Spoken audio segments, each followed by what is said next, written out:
네, 오늘 전할 하나님의 말씀 제목은 하나님 나라입니다. 여러분 모두 명절 잘 보내셨습니까? 한 해 농사지은 그 결실을 가지고 이 풍성한 계절에 온 가족이 함께 모여서 또 지난 안부를 묻고 또 서로 마음을 나누는 그러한 명절이 바로 추석인 것 같아요. 참 좋은 계절입니다. 어, 구약의 수장절 또 추수감사절과 그 모양이 좀 많이 닮았는데요.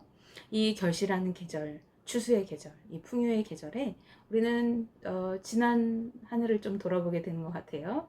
여러분은 이 한 해를 어떻게 살아오고 계십니까? 어떤 열매들을 맺으면서 살아오고 계신가요? 여러분은 거룩한 하나님의 백성으로서 아버지 하나님의 뜻을 따라 잘 살아오고 계십니까? 또 여러분의 삶 속에 의의 열매, 빛의 열매, 성령의 열매들을 풍성하게 맺어오고 계신가요? 오늘 본문 말씀은 우리에게 하나님 나라에 대해서 이야기하고 있습니다. 즉 하나님 나라는 먹는 것과 마시는 것에 있지 않고 성령 안에서 의와 평강과 희락을 누리는 삶이라고 말씀합니다. 그리고 이런 하나님 나라의 삶을 살아가면서 하나님을 기쁘시게 하고 또 사람들에게도 칭찬을 받는 자들이 그리스도를 섬기는 자들이라고 말씀하고 있는 것입니다. 이러한 삶이 바로 우리 성도들이 가장 복되고 은혜로운 삶인 것이에요. 그러나 우리는 흔히 복받는 삶이다 라고 하면, 복된 삶이다 라고 하면 어떻게 생각합니까? 하나님께서 우리에게 복을 주셔서 우리가 돈도 잘 벌고 하는 일마다 잘 되고 또 안 아프고 건강하고 남부러울 것 없이 부유하게 잘 사는 것이 축복의 삶이라고 우리는 항상 생각합니다. 세상 사람들도 그렇죠. 근데 우리는 그렇게 생각하면서 야, 우리는 하나님의 백성인데 당연히 하나님께서 우리에게 복을 주셔야지 그게 마땅한 거 아니냐 이렇게 생각하고 또 그렇게 사는 것 같아요. 그러나 눈에 보이는 이러한 세상적인 것들을 누리는 것보다도 우리 인생들에게 더 큰 근본적인 그리고 진정한 축복은 우리가 바로 하나님을 아는 것입니다. 하나님의 뜻을 분명하게 아는 것입니다. 그리고 그 뜻대로 살아가면서 하나님 나라를 이루는 삶을 살아가는 것이 진정한 축복의 삶이고 또 은혜의 삶입니다. 우리가 그렇게 살아갈 때, 하나님의 나라를 이루며 살아갈 때에 우리에게 필요한 것들은 자연스럽게 뒤따라오게 되어 있어요. 마태복음 6장 33절 말씀에서 예수님이 말씀하셨죠. 그런즉 너희는 먼저 그의 나라와 의를 구하라. 그리하면 이 모든 것을 너희에게 더하시리라. 아멘. 우리가 하나님의 나라를 구할 때, 우리가 하나님의 뜻을 구하며 살아갈 때 하나님께서는 우리에게 필요한 모든 것들을 덤으로 얹어서 그것들을 다 주신다고 말씀하시는 것입니다. 그렇다면 하나님을 가장 잘 알아야 하는 사람들이 누굽니까? 하나님의 뜻대로 살아가야 하는 사람들이 누구이겠습니까? 저 세상에 있는 사람들일까요? 그들은 바로 우리 믿는 성도들입니다. 또 가장 하나님의 나라를 이루어야 할 곳이 어디이겠습니까? 바로 교회인 것입니다. 우리는 예수 그리스도를 믿고 거듭난 자들입니다. 우리는 죄의 종 노릇하던 삶에서 거룩한 하나님의 자녀가 된 사람들입니다. 그리고 이 하나님의 자녀된 사람들이 모여 있는 곳이 바로 어디인가요? 바로 교회이기 때문에 그렇습니다. 그러므로 교회는요, 하나님의 나라를 이루는 공동체가 되어야 하고 하나님 나라를 이룰 뿐만 아니라 그 나라를 또 세상을 향해서 나타내고 선포해야 하는 것입니다. 그런데 우리가 이렇게 교회에 다니다 보면요, 교회 안에는 다양한 사람들이 함께 섞여 있습니다. 성별도 다르고 나이도 다르고 생활 환경도 다르고 또 생각하는 가치관들도 서로 다른 각양각색의 모양의 사람들이 함께 모여 있어요. 직업도 다르고 네. 게다가 영적인 수준도 다릅니다. 믿음의 차이도 각 사람마다 다르겠죠. 그러다 보니까 서로 다른 이견들이 자꾸만 생겨나게 되고 또 때로는 그것들이 문제가 되어서 발생하기도 합니다. 오늘 본문이 속해 있는 로마서 14장 말씀에서도 초대교회에 있었던 그 문제에 대해서 바울이 언급하고 있습니다. 당시 교회 내에도 다양한 믿음의 사람들이 있었어요. 그 중에는 믿음이 좋고 신실한 사람들도 있었지만은 이제 막 믿기 시작해서 믿음이 아직 연약한 그런 사람들도 있었어요. 그런데 이 믿음이 좋은 사람 그리고 믿음이 연약한 사람 이들 사이에서 서로 의견이 맞지 않는 두 가지 문제가 있었습니다. 그것은 음식에 관한 문제 그리고 날에 관한 문제였습니다. 믿음이 좋은 사람은 모든 음식을 하나님이 주신 것으로 받고 그것을 감사함으로 다 먹었어요. 고기도 먹고 야채도 먹고 이렇게 모든 음식을 먹었어요. 그런데 믿음이 연약한 사람들은 우리가 거룩한 하나님의 자녀들로 살아가야 하기 때문에 정결한 삶을 위해서 우리는 야채, 채소만 먹어야 한다라고 생각하는 그러한 사람들도 있었습니다. 그런가 하면은 믿음이 신실한 사람들은 모든 날을 주님이 허락하신 날이기 때문에 1년 365일 모든 날들이 한 날도 빼놓지 않고 다 소중하고 귀하다고 그렇게 여기면서 생각했습니다. 그런데 믿음이 연약한 사람들은요, 어떤 특정한 날을 정해두고 그 날이 특별히 더 귀하다라고 여겼다는 거예요. 예를 들면은 뭐 유대교회 안식일이 있고요. 또 우리 교회로 치면 어디 주일이 있겠죠. 주일은 다른 날보다는 더 귀하다 이렇게 여기는 것이죠. 물론 그럴 수 있죠. 문제는요, 이 사람들이 서로 나와 견해가 다르기 때문에 또 그렇게 생각하고 행동하기 때문에 서로를 향해서 판단하고 정죄하고 비난하였다는 것입니다. 따라서 바울은 로마서 14장 1절에서 3절 말씀에서 초대교회 성도들에게 이렇게 권면하고 있어요. 야, 믿음이 좋은 사람들, 너희들은 연약한 사람들을 잘 이렇게 품어주고 받아주고 그들의 의견을 하찮게 여기고 비판하지 말고 그들 잘 경청해줘라. 그리고 믿음이 연약해서 채소만 먹는 사람들을 야, 쟤는 너무 믿음이 없다. 이렇게 업신여기지 말아라. 라고 권면합니다. 반대로 믿음이 연약한 자들이 자기네들은 거룩하게 하려고 야채만 먹는데 쟤네들은 믿음이 좋다고 하면서 막 고기도 먹고 포도주도 먹고 막 이렇게 아무렇게나 먹는다. 라고 하면서 이렇게 비판하지 말아라. 라고 권면하는 거예요. 바울의 권면은 결국 뭡니까? 너희들이 교회 안에서 서로 비판하고 정죄하고 업신여기지 말라 하는 것입니다. 그러면서 이렇게 하는 것이나 저렇게 하는 것이나 교회 안에서 행하는 자들은 누구나 다 주를 위해서 하는 것이지 않느냐라고 말씀합니다. 바울은 그러면서 그들의 성도로서의 본분이 무엇인지 언급하게 되어집니다. 로마서 14장 8절 말씀에 우리가 살아도 주를 위하여 살고 죽어도 주를 위하여 죽나니 그러므로 사나 죽으나 우리가 주의 것이로다 라고 말씀합니다. 아멘. 믿는 성도들은 살아도 그 삶이 주님을 위해서 사는 것이고 비록 죽는다 할지라도 그 죽음이 주를 위해 죽는 것이다 라는 것입니다. 우리 믿는 성도들은 예수 그리스도의 십자가의 죽으심 또 그분의 부활하심으로 인해서 구원받은 사람들이고 따라서 우리는 이제 세상에 속한 것이 아니라 주님께 속한 자들입니다. 동시에 우리는요 모두가 하나님의 심판대 앞에 서게 될 그러한 자들이기 때문에 우리는 한 사람 한 사람 각자가 자기가 살아왔던 그 모습을 가지고 하나님 앞에 나아가서 심판을 받게 되어질 거예요. 그렇기 때문에 심판은 하나님의 주권이 있기 때문에 하나님께 맡겨두고 너희들은 판단하고 정죄하고 그렇게 하지 말아라. 그것은 옳지 않은 것이다. 그것은 성도의 삶이 마땅하지 않은 것이다. 라고 이렇게 지적하고 있는 것입니다. 오히려 판단하고 정죄하는 모습으로 살지 말고 혹시 나로 인해서 상대방이 실족하여서 넘어지지 않을까? 혹시 나 때문에 누군가 하나님을 떠나가고 죄를 짓지 않을까? 스스로 자신을 살피고 조심하라고 말씀합니다. 로마서 14장 13절 말씀에 그런즉 우리가 다시는 서로 비판하지 말고 도리어 부딪힐 것이나 거칠 것을 형제 앞에 두지 아니하도록 주의하라 라고 말씀합니다.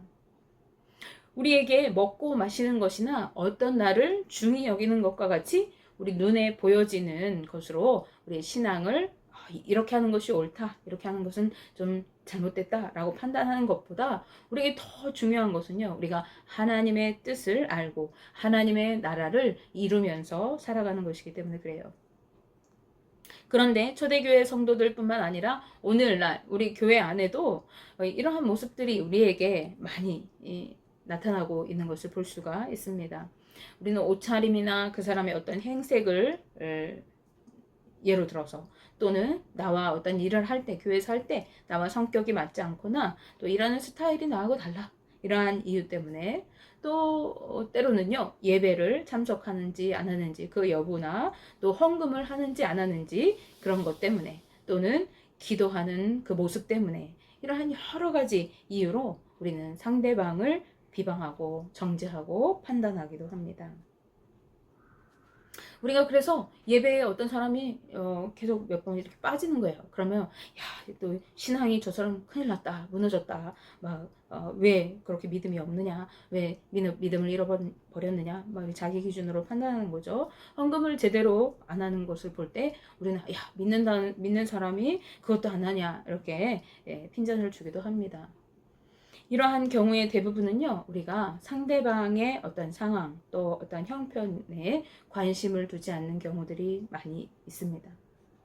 전에 제가 들은 얘기가 있어요. 어느 청년이 정말 간절한 기도 제목이 있어서 내가 이제 새벽 예배에 가서 부르짖어 기도해야겠다, 이렇게 마음을 먹고 새벽 예배에 참석했어요. 근데 이 너무 간절한 기도 제목이 있었기 때문에 하나님 앞에 통곡하면서 울면서 부르짖어 기도, 주님 도와주세요, 기도하고 있었어요. 이렇게 간절히 막 소리 지르면서 하나님 살려주세요 매달려 기도하고 있는데 누가 어깨를 툭툭 치더라는 겁니다.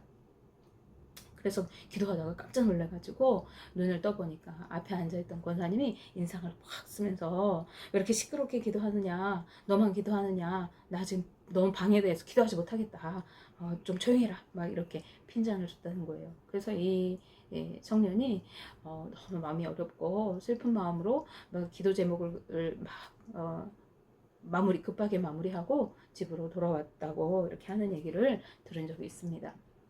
또 어떤 분은 초신자 때인데요, 어느 분의 전도를 받아서 이제 교회를 갔어요. 성도님들이 다 헌금을 하는 거예요. 자기도 헌금을 하고 싶어가지고 이제 안내를 받아서 헌금 봉투에다 헌금을 하려고 하는데 5만 원짜리가 있는 거예요, 지갑에. 그래서 이 5만 원짜리를 넣으려고 이렇게 봉투를 열어서 이렇게 넣고 있는데 그 분을 전도해온 그 전도하신 전도자분이 같이 옆에 서서 이렇게 지켜보고 이렇게 코칭을 해주다가 5만 원짜리 넣는 걸 보더니, 야, 뭐 이렇게 새신자가 돈을 헌금을 이렇게 많이 하냐, 나는 지금 중직인데도 감사헌금 2만 원만 하는데 무슨 새신자 때 그렇게 많이 하느냐, 조금만 해라, 2만 원만 하든지 만 원만 해도 된다, 이렇게 해가지고 자기가 민망했었다라는 얘기를 들은 적도 있습니다.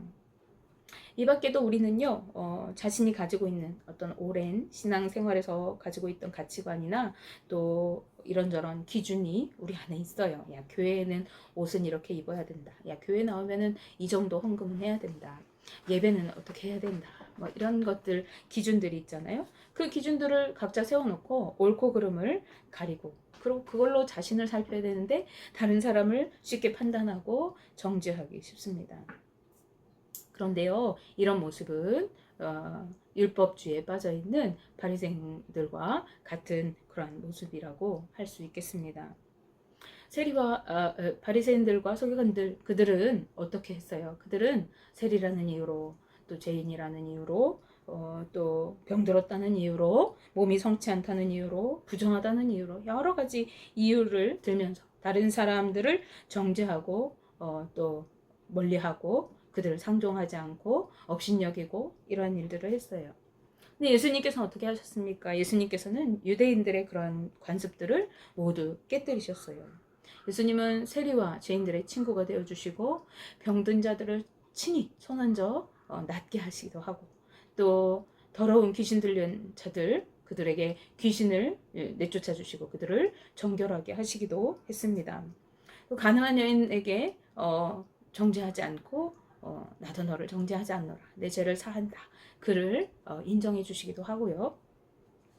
또 그들과 함께 음식을 먹고 마시면서 잔치를 배설하기도 하셨습니다.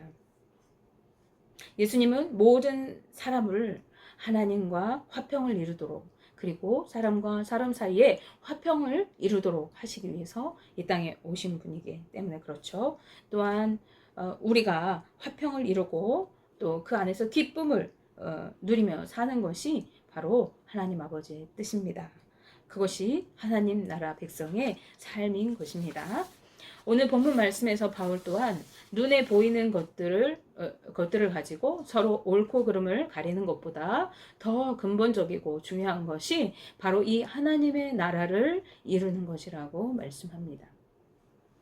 우리가 믿는 자로서 살아가야 할 모습은 서로 판단하고 정죄하는 모습이 아니라 성령 안에서, 즉 성령의 인도하심을 따라서 의를 행하는 것입니다. 즉 하나님 보시기에 선하고 옳은 일을 행하고 또 주님 뜻대로 사는 것입니다. 그리고 그러한 삶을 통해 모든 사람과 화평을 이루고 또 평강한 삶을 살아가는 것이고 또 그 속에서 주님께서 주시는 기쁨을 마음껏 누리는 삶인 것입니다.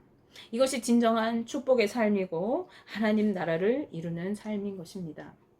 그렇기 때문에 바울은요, 먹는 것으로 형제를 근심하게 하고 또 그들로 걸려 넘어져서 하나님을 떠나 망하게 하지 말고 사랑으로 형제를 배려하면서 행하라고 이야기합니다. 특히 믿음이 좋아서 모든 것을 다 감사함으로 꺼리낌 없이 먹을 수 있는 자라고 할지라도 그런 나의 모습 때문에 형제가 시험에 든다고 하면, 형제가 실족하여 넘어진다고 하면 그렇게 될까봐 절제하고 먹지 말라고 권면합니다. 그렇게 하는 것이 교회를 세우는 것이고 또 아름다운 일이라고 말하고 있습니다. 로마서 14장 20절에서 21절 말씀에 음식으로 말미암아 하나님의 사업을 무너지게 하지 말라. 만물이 다 깨끗하되 거리낌으로 먹는 사람에게는 악한 것이라. 고기도 먹지 아니하고 포도주도 마시지 아니하고 무엇이든지 내 형제로 거리끼게 하는 일을 아니함이 아름다우니라 라고 말씀합니다. 우리가 다 먹을 수 있어요. 다 거룩하고 다 하나님께서 주신 거예요. 그런데 믿음이 연약해서 이 고기를 먹는 것은 내가 거룩하게 사는 것이 아닌 것 같아. 이렇게 꺼림칙한 마음으로 먹는 자들에게는 그것이 악한 것이 된다는 거죠. 그렇기 때문에 형제가 그렇게 악한 마음으로, 약한 생각으로 고기를 먹으면서 죄짓지 않도록 네가 고기도 자제하고 포도주도 먹지 말고 그렇게 하는 것이, 그래서 형제에게 거리끼지 않게 하는 것이 아름다운 것이고 그것이 교회의 사업, 교회를 세우는 것이다. 무너지지 않게 하는 것이다 라고 이야기하고 있습니다. 그러므로 우리에게 중요한 것은 우리가 고기를 먹느냐 안 먹느냐 하는 것이 중요한 것이 아니라 이렇게 신앙생활하는 것이 옳으냐 그르냐, 그렇게 옷을 어떻게 입어야 하느냐 마느냐 이러한 외부적인 것이 중요한 것이 아니라 교회 안에서 행해야 할 가장 근본적인 것은 우리가 서로 화평을 이루고 덕을 세우는 일에 힘써야 하는 것입니다. 왜냐하면 그것이 하나님 나라를 이루는 삶이고 우리가 그렇게 살아갈 때 하나님께서 기뻐하시기 때문에 그렇습니다. 또한 그런 삶이 세상에서도 칭찬을 받는 삶이라고 말씀합니다. 어떤 분들은요 이렇게 얘기해요. 우리가 믿음 생활하는 것이 세상 사람들에게 칭찬받는 것이랑 무슨 상관이냐, 우리가 하나님 앞에만 바로 서 있으면 되지 사람들에게 우리가 보이려고 하는 것이냐 라고 이렇게 생각하고 말하는 분들이 계신데요, 그것은 올바른 생각이 아니라고 하겠어요. 교회가, 그리고 하나님의 자녀 우리 성도들이 세상에서도 칭찬을 받는 삶을 사는 것이 매우 중요합니다. 그 이유는요, 세상에서 칭찬을 받는 삶은 우리가 세상의 빛으로 살아가는 삶이기 때문에 그렇습니다. 내가 보니까 저 교회는 정말 진실하고 믿을만해. 다른 사람은 몰라도 저 집사님은, 저 권사님은, 또 저 장로님은 믿을만해. 저 사람이 믿는 하나님은 진짜야. 저 사람은 진짜 백이 같아. 저 사람이 다니는 교회는 믿을 만한 교회야. 저기는 정말 말씀대로 살려고 하고 복음이 전해지는 곳이야. 저기 있는 사람들은 다 정말 착하고 의로운 사람들이야. 이렇게 인정을 받을 만큼 올바르고 정직하게 살아가고 칭찬을 받는 것은요, 본이 되는 삶이고 진리의 빛을 세상을 향해 비추는 삶입니다. 또한 우리가 그렇게 살아가는 것은요, 세상 사람들로 하여금 올바른 삶을 살아가도록 변화를 이끌어내는 소금과 같은 삶을 사는 것입니다. 세상 사람들이 우리의 모습을 보고 진정한 행복을 누리는 삶은 정말 저런 것이구나. 올바르게 사는 것은, 인간이 가치 있게 사는 것은 저들처럼 저렇게 사는 것이구나. 나도 저렇게 한번 살아봐야겠다라는 마음을 갖게 하는 것이죠. 그래서 우리 믿는 사람들이 있는 곳은, 그리고 하나님의 교회가 세워진 곳은 하나님의 통치가 이루어지는, 하나님의 나라를 세워가게 되고 또 하나님의 지경이 넓혀져 가게 되어지는 것입니다. 이런 삶은 우리의 힘으로 살 수가 없어요. 내가 이렇게 살아야지 한다고 되어지는 것이 아닙니다.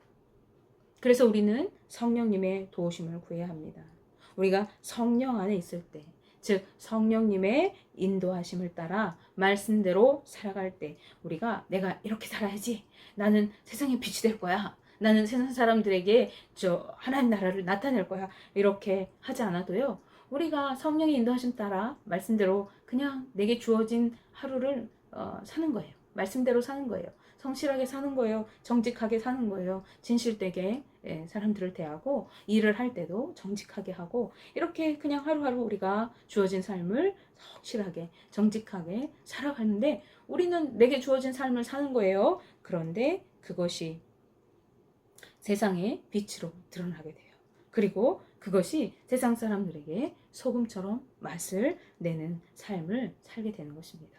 내가 노력해서가 아니라 그냥 그렇게 저절로 되어져요. 사람들이 나의 살아가는 그 모습, 성령의 인도하심 따라 살아가고 말씀대로 순종하여 살아가는 그 모습, 그것에서 뭐가 나타나겠어요?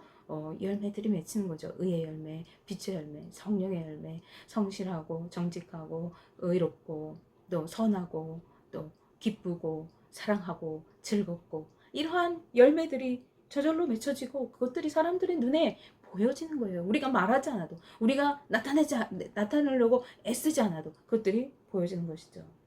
말씀을 한번 다시 본문 말씀을 보겠습니다. 로마서 14장 17절 18절 말씀에, 하나님의 나라는 먹는 것과 마시는 것이 아니요 오직 성령 안에 있는 의와 평강과 희락이라. 이로써 그리스도를 섬기는 자는 하나님을 기쁘시게 하며 사람에게도 칭찬을 받느니라. 아멘. 어떤 사람들이, 어떤 삶이 칭찬을 받는다고 합니까? 하나님을 기쁘시게 하는 삶입니다. 그럼 하나님을 기쁘시게 하는 삶은 어떠한 것입니까? 바로 하나님의 나라를 이루는 삶입니다.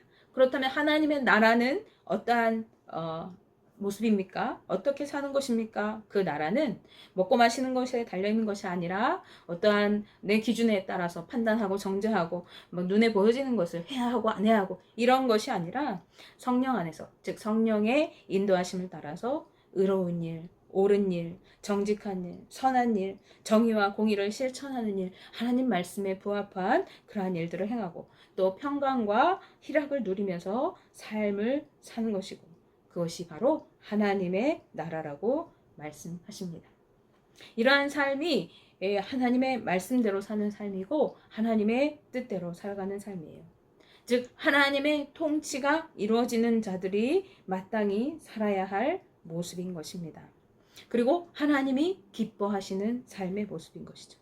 그리고 이렇게 살아갈 때 우리가 세상 사람들에게도 칭찬을 받고 또 그리스도를 섬기는 자들의 마땅한 본분이 이러한 삶인 것이에요.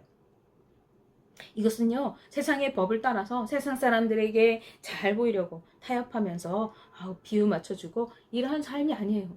우리가 하나님 말씀대로 올바르게 내게 주어진 삶을 그냥 나는 살면 돼요. 그런데 그것이 빛으로 드러난다니까요.